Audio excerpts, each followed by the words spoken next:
Beetroot ஷவர்மாக்கு tata bye சொல்லிட்டு இனிமே வீட்லயே செஞ்சு பாருங்க, டேஸ்ட் அட்டகாசமா இருக்கும். இதுக்கு ஃபர்ஸ்ட் நான் ஆல்ரெடி ஃப்ரை பண்ணி சிக்கனை நல்லா ஸ்மாஷ் பண்ணி வச்சுக்கிட்டேன். அப்புறமா கேபேஜ் அண்ட் கேப்சிகமா கட் பண்ணி வச்சிருங்க. ஒரு பேன்ல ஆயில் சேர்த்து நம்ம கட் பண்ணி வச்ச வெஜிடபிள்ஸையும் ஆட் பண்ணி தேவையான அளவுக்கு சால்ட்டும் சேர்த்துக்கோங்க. நான் ஃப்ரைடு சிக்கன்ல ஆல்ரெடி சால்ட் சேர்த்ததுனால இதுல கம்மியா தான் சேர்த்திருக்கேன்.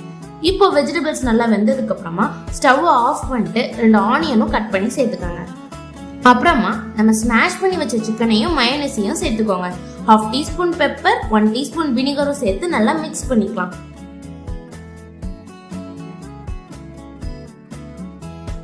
இப்போ இதை ஓரமா வச்சுட்டு நான் ரெடி பண்றதுக்கு நம்ம சப்பாத்திக்கு எப்பவும் மாவு பசுறது போல நல்லா ரெடி பண்ணி வச்சிடலாம். ஆயில் எதுவும் சேர்க்காம இந்த மாதிரி சர்க்கிள் ஷேப்ல நான் போட்டு எடுத்தா நமக்கு நான் ரெடி ஆயிடும். இப்பதாங்க நம்ம மெயின் கேரக்டரோட என்ட்ரி, நம்ம ஹோம்மேட் மயோனிஸ். இந்த மயோனிஸோட ரெசிபி வீடியோவை நீங்க இன்னும் பார்க்கலன்னா கீழே கொடுத்துருக்க லிங்க் யூஸ் பண்ணி மறக்காம போய் பாத்துருங்க. அவ்வளவுதாங்க, நம்ம ஹோம்மேட் மினி ஷவர்மா ரெடி. நீங்க இப்பதான் நம்ம சேனலை ஃபர்ஸ்ட் டைம் பாக்கீங்கன்னா மறக்காம சப்ஸ்கிரைப் பண்ணிடுங்க. Tata, bye by.